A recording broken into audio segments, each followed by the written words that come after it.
आयुष्यात व्हायला लागले हे किती चिंताजनक आहे मला सांगा. ताई पंकजाताई मुंडे होत्या, त्यांनी बारामतीचं कौतुक केलेलं आहे, सगळंच शेती आणि सगळा इथला विकास. त्यांनी परळीचा उल्लेख केला, परळी मागास आहे किंवा दुष्काळग्रस्त आहे. तुमची काही चर्चा झाली, काही सल्ला दिलाय त्यांना तुम्ही परळीच्या एकूणच कायदा व्यवस्था? एक तर मी कोणाला सल्ले देतच नाही कधीच आयुष्यात, by nature I am like that. आणि त्याच्यामुळे त्यांच्याशी अनेक गोष्टींवर चर्चा झाली.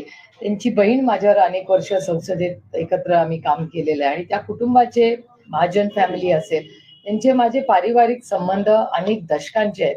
त्यामुळे आता भेटल्यावर पार्लमेंटच्या काही गप्पा किंवा पॉलिसी लेवलच्या काही गप्पा, अशा अनेक विषयांवर चर्चा होत.